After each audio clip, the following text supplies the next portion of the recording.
अस्सलाम वालेकुम, नमस्ते, सत श्री अकाल। कैसे हैं आप लोग? उम्मीद कर रही हूँ ठीक होंगे, खुश होंगे। मैं हूँ हसीका अली और आज आप लोग को लाई हुई एक बहुत ही लेटेस्ट सी वीडियो।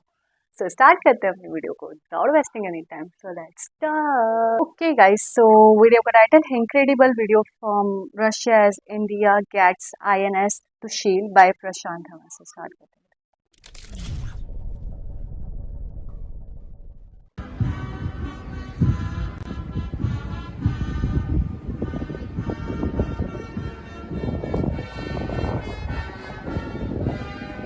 नमस्कार, वेलकम टू स्टडी IQ। मैं हूं प्रशांत धवन। नाउ जो ये दृश्य अपने सामने आप देख रहे हैं, ये रशिया के हैं। भारत के रक्षा मंत्री राजनाथ सिंह जी ये रिसेंटली गए हैं रशिया में, और यहाँ पर देखिए एक बहुत ही इंपॉर्टेंट वॉरशिप, मैं कहूँगा अब तक की सबसे इंपॉर्टेंट मिसाइल वॉरशिप रशिया ने भारत को डिलीवर कर दी है, और ये अब इंडक्ट कर दी जा चुकी है भारतीय नौसेना में। यहाँ पे आप देख पाओगे, बहुत ही स्पेशल वीडियो है।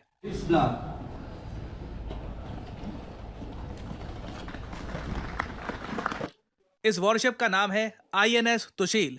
ये 7वीं ऐसी वॉरशिप है वैसे जो भारत ने बनवाई है रशिया से, मगर INS तुशील बाकी वॉरशिप से काफी डिफरेंट है, और इसलिए आज के समय ये बहुत ही ज्यादा न्यूज में भी है। और अगर आपका यहाँ पर सवाल है कि ये शिप इतनी ज्यादा न्यूज में क्यों है, तो रीजन इसका बहुत ही सिंपल है। देखिए, ये जो डील है ना कि भारत को ये वॉरशिप मिलेगी, टोटल 4 वॉरशिप्स भारत ने ऑर्डर करी थी रशिया से। 2016 में भारत और रशिया ने एक डील करी कि भारत को रशिया 2 फ्रिगेट वॉरशिप देगा, जो रशिया में बनकर सीधा डिलीवर की जाएंगी टू इंडिया। इनकी कॉस्ट होगी $1 बिलियन। इंडिया ने कहा कि चलो ठीक है, ये जो 2 फ्रिगेट्स है ये तो आप हमको दे दोगे। उसके अलावा एडिशनली ना, हम चाहते हैं कि सेम टाइप की ऐसी 2 फ्रिगेट आप हमारे देश में बनाएं, गोवा शिपयार्ड में इसको बिल्ड करें, और इसके लिए हम आपको $500 मिलियन और देंगे। तो टोटल $1.5 बिलियन की मेगा डील 4 फ्रिगेट्स के लिए। फ्रिगेट एक टाइप की वॉरशिप होती है, ये मिसाइल फ्रिगेट है, तो मतलब कि ब्रह्मोस जैसा मिसाइल इस फ्रिगेट से इंडिया आराम से फायर कर सकता है, और ये फ्रिगेट्स बहुत ज्यादा अत्याधुनिक रेडार से भी इक्विप्ड हैं। नाउ 2016 में ये डील साइन हुई, उस वक्त सबको लग रहा था कि बहुत बड़ी डील है। अब तो देखिए इंडिया को 4 फ्रिगेट्स जल्दी से मिल जाएगी, जो इंडिया के फ्यूचर प्लान्स है नेवी को लेकर। क्योंकि देखिए, हमारे जो टारगेट्स थे, जो हमने 1999 में सोचा था कि हमारी इतनी सबमरीन्स होंगी, इतने हमारी फ्रिगेट्स होंगी, हम उन टारगेट्स के काफ़ी पीछे चल रहे हैं।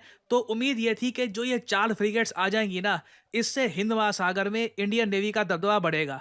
मगर फिर डिले होता गया, बहुत ही डिले हो गया। इसका एक बड़ा रीजन मैं कहूंगा ये भी था, 2022 में ना इन फ्रिगेट्स की डिलीवरी हो जाती, मगर यूक्रेन रशिया वॉर स्टार्ट होने की वजह से, सिंस इस वॉरशिप में जो इंजन है ये यूक्रेनियन है, तो इस वजह से थोड़ा सा और डिले यहाँ पे हो गया। और अब 2024 के अंत में, 2025 ही आप मान लीजिए, लिटरली 2025 आ रहा है।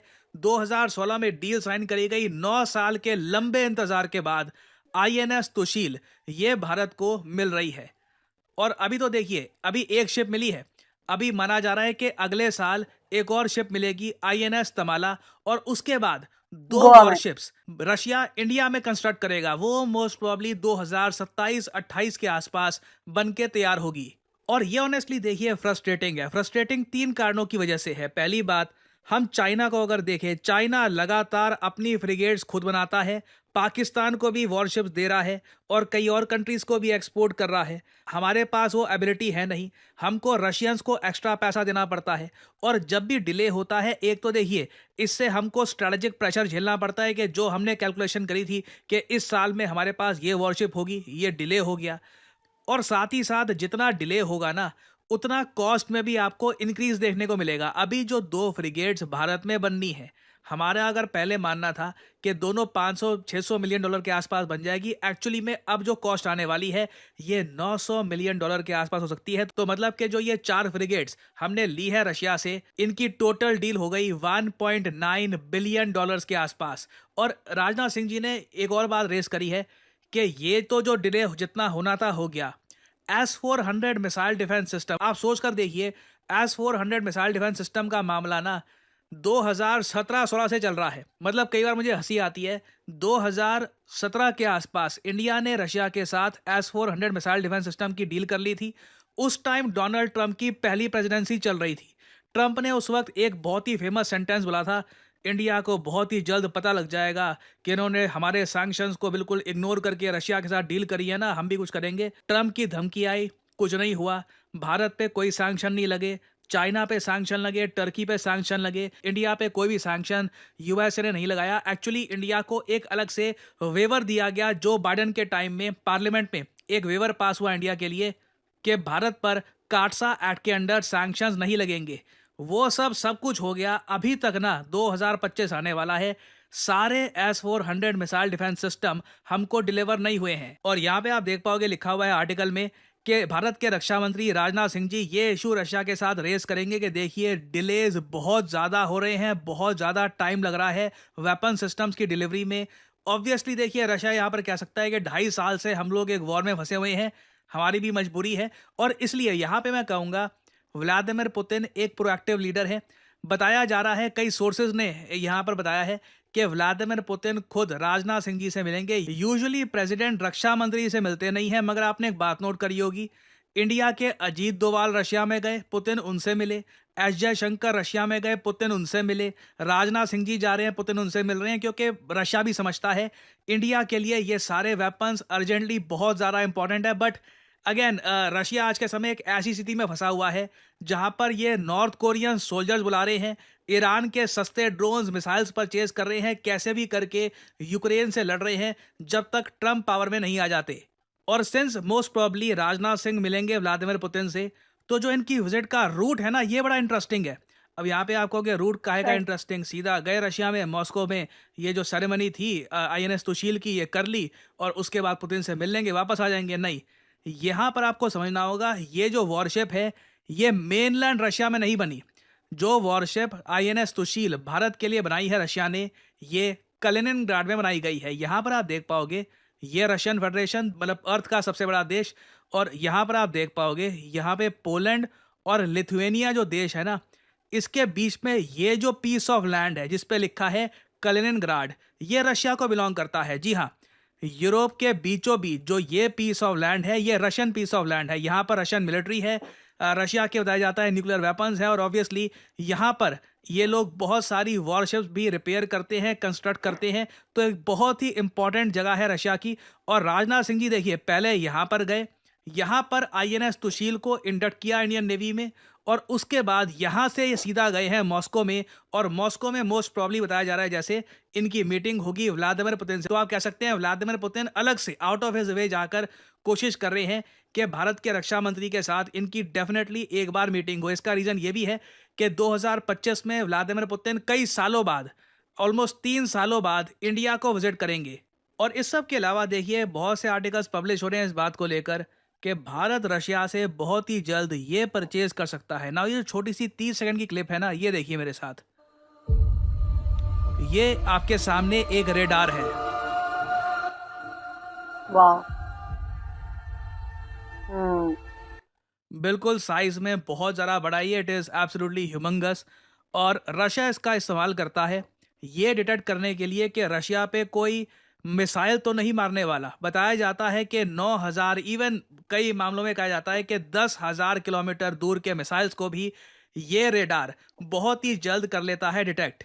इस रेडार का नाम है वोरोनेज, और बताया जा रहा है कि $4 बिलियन की एक डिफेंस डील के अंडर इंडिया ये परचेज कर सकता है रशिया से, जिससे कल को चाइना या किसी भी कंट्री के बैलिस्टिक मिसाइल से इंडिया प्रॉपरली खुद को बचा पाएगा। क्योंकि इस रेडार और S-400 मिसाइल डिफेंस सिस्टम का दोनों का डेडली कॉम्बिनेशन है। ये रेडार आप कह लीजिए S-400 मिसाइल डिफेंस सिस्टम को अलग ही लेवल पे ले जाता है, उसकी स्ट्रेंथ बहुत ज़्यादा बढ़ा देता है। तो डोनाल्ड ट्रंप के आते ही, अगर यहाँ पे बहुत ही बड़ा इफ लगा के मैं चल रहा हूँ, यूक्रेन रशिया वॉर अगर खत्म हो जाती है तो ऐसी बहुत सारी जो और फ्रिगेट्स हैं इंडिया को जल्दी जल्दी मिलनी शुरू हो जाएगी, और साथ ही साथ बहुत सारे और डिफेंस इक्विपमेंट रशिया इंडिया को बेचना भी स्टार्ट कर देगा।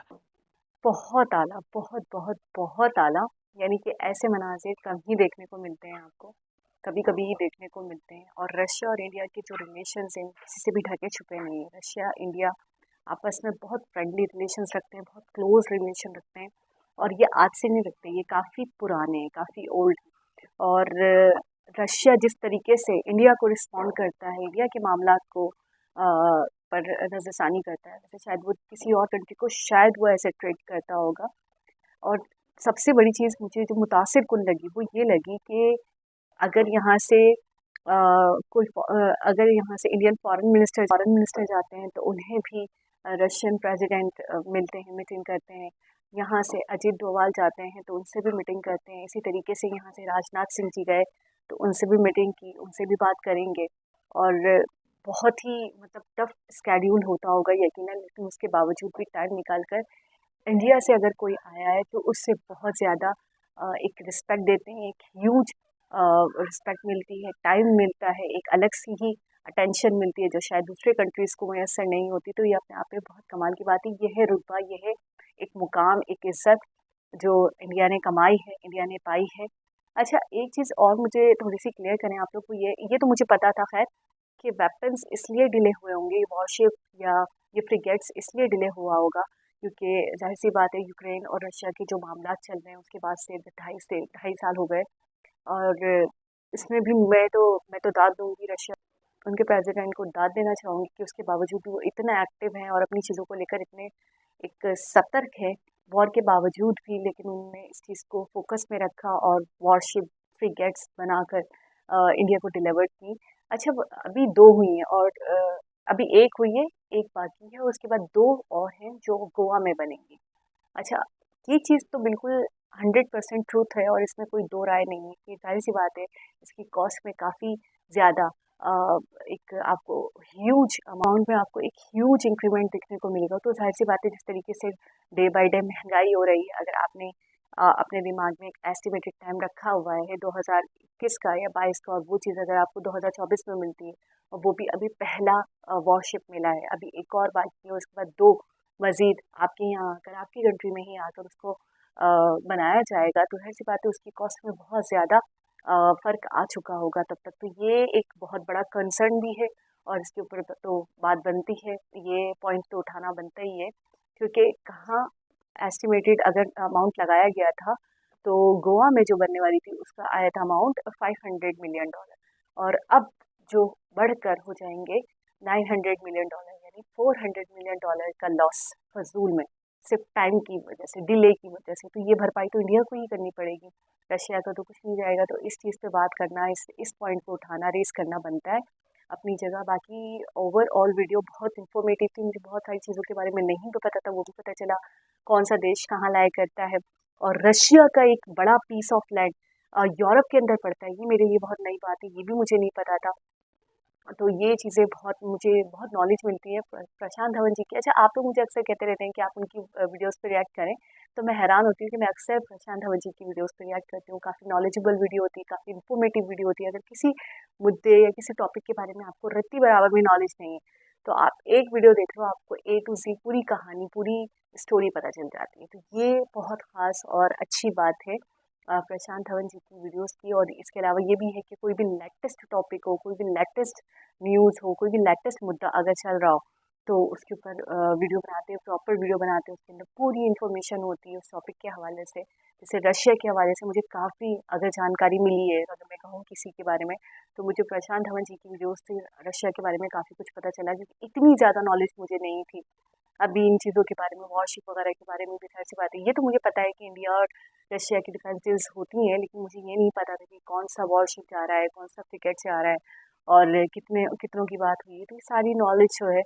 मिल जाती है आपको एक ही वीडियो के तहत। तो आप इनके चैनल को लाजमी सब्सक्राइब किया करें, वीडियो को लाइक किया करें और मेरे चैनल वाओ फैक्ट 2.0 को भी सब्सक्राइब करें, वीडियो को लाइक करें, दूसरों के साथ शेयर करें, ताकि आने वाली हर वीडियो का नोटिफिकेशन आपको टाइम टू टाइम मिलता रहे। तो अपना बहुत सारा ख्याल रखें। अल्लाह हाफ़िज़।